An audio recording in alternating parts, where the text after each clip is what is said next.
Welcome and thank you all for joining us for this special series of the Crexi Podcast, an insider's look at all things commercial real estate. I'm your host, Yannis Papadakis, and this is ReConversations, delivering live, real-time insights as well as expertise from the floor of ICSC's ReCon 2023, powered by the NNN Pro Group, the nation's market-leading net lease investment sales and advisory team.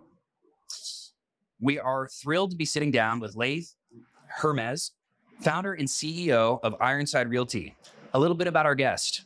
Laith Hermiz founded Ironside Realty to transform long-term relationships into high-quality development projects and acquisition opportunities.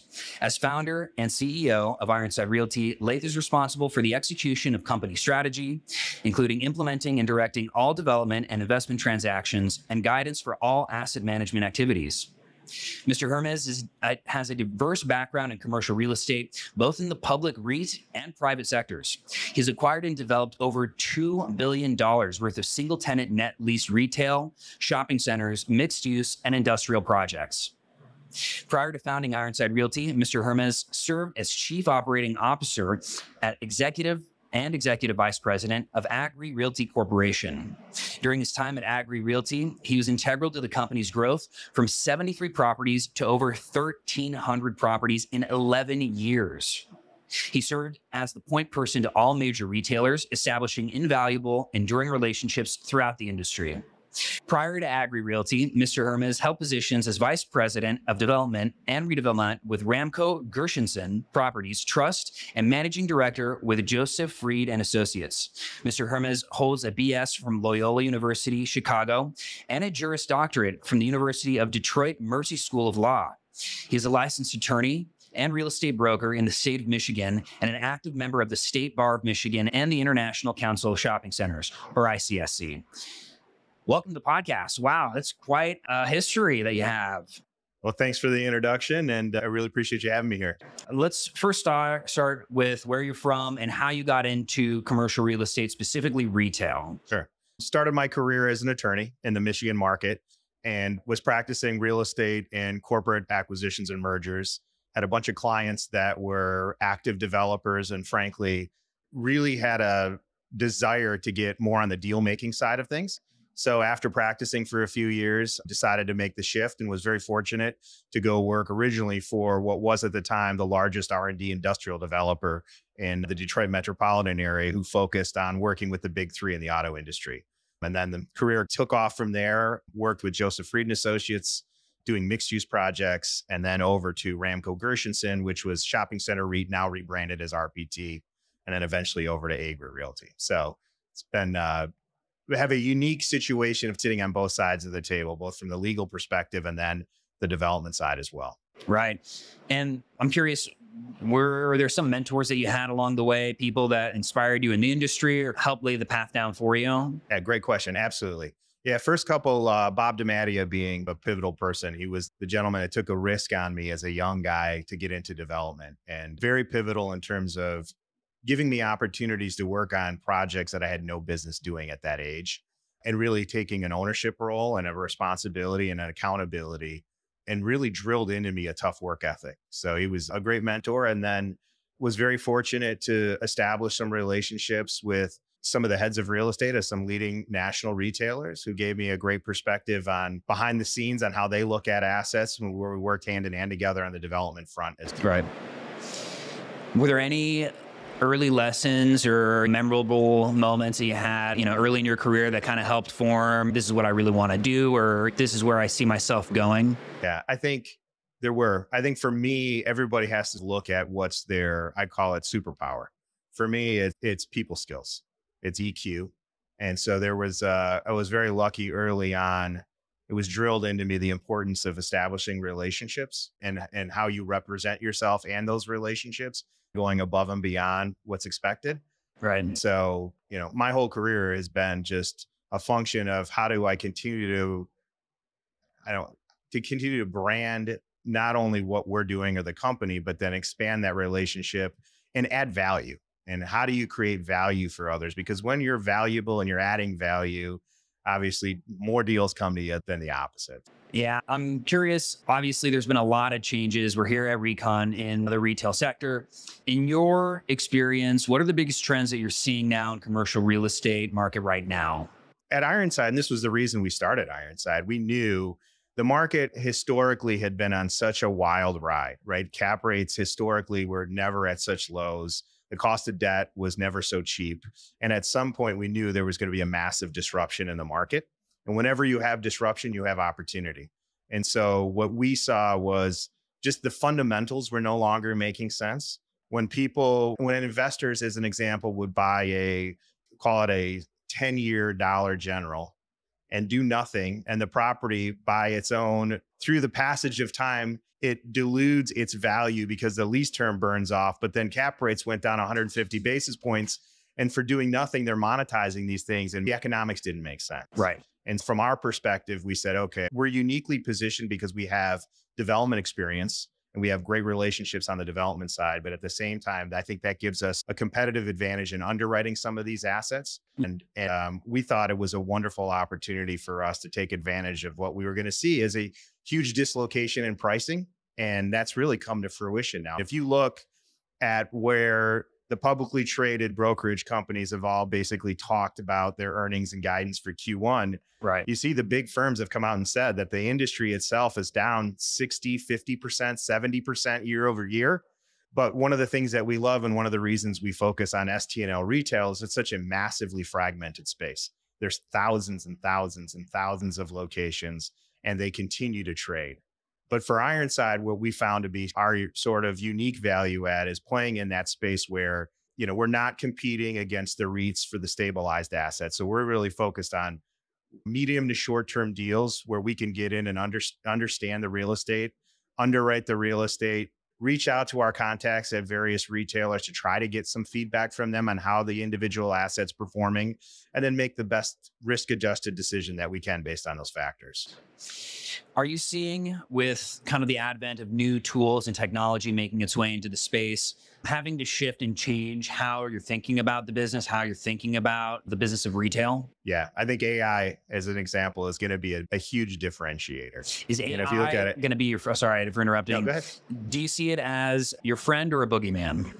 To us, I think it's a friend, right? I think we've, if you rewind the clock and if you went back 10 years ago, services such as Placer AI, right? It will help generate traffic count to a particular location. That stuff wasn't available. Old school days, what you would do when you buy a shopping center, you'd have a guy go outside with a clicker. Literally, how many people are coming in and out of the store all day long. Now you have that information you can get that within 30 seconds. Yeah. And so I think it becomes the amount of demographic information and trends that you could get. And you need to collect all these various data points, put them together. It's like a mosaic. You grab a little here, you grab a little there, and you paint the picture. And then you try to make the best risk-adjusted decision that you can based upon the information that's available. What do you think some of the biggest challenges facing the commercial real estate industry are?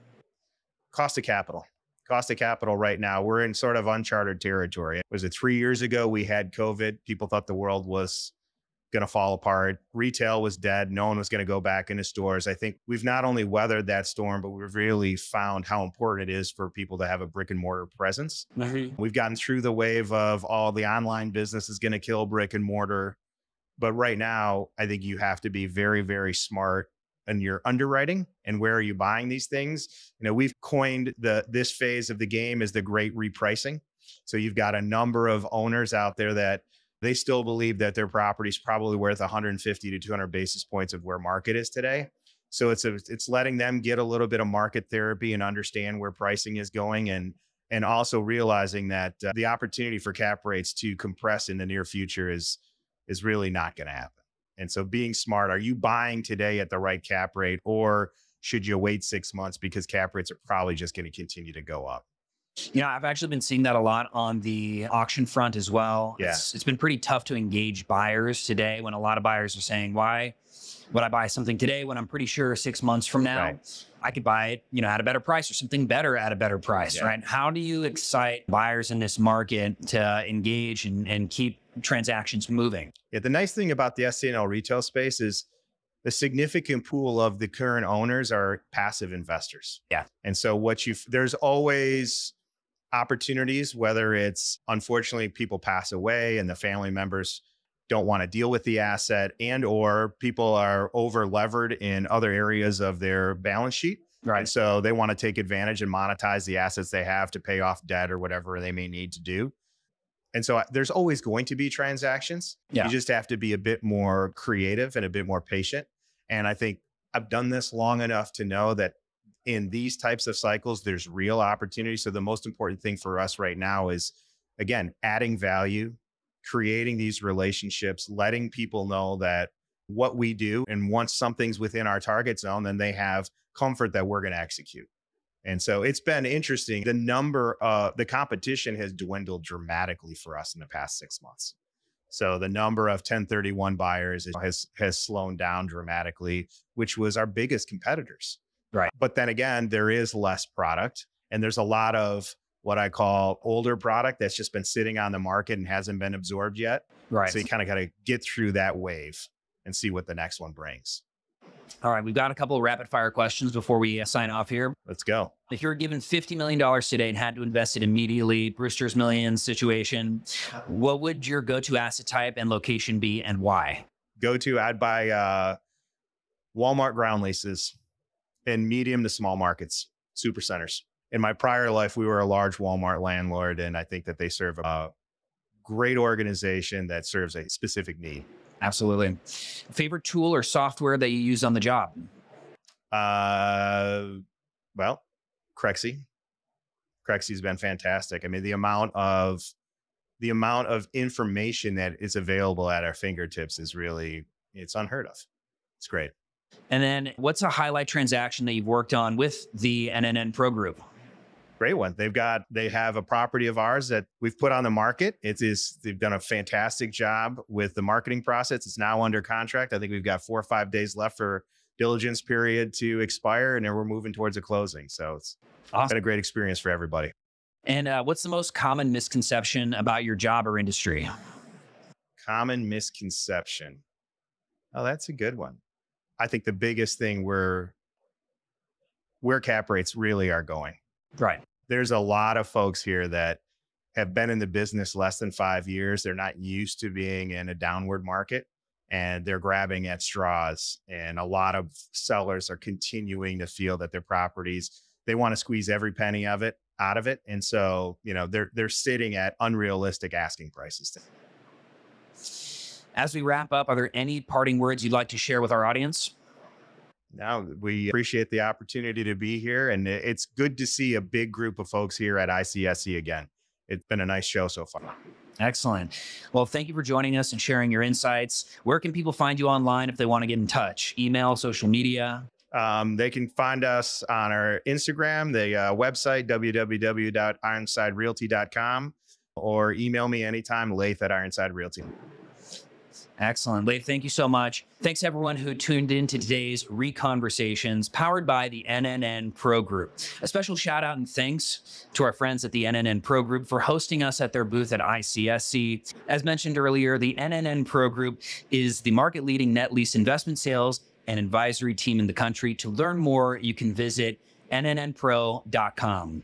And if you enjoyed this episode, go straight to go.crexi.com/podcast and sign up to get the next episode delivered straight to your inbox. You can, of course, go and subscribe to the Crexi Podcast on your favorite podcast app, or check out our YouTube channel for videos of future episodes. Take care and be sure to tune in next time.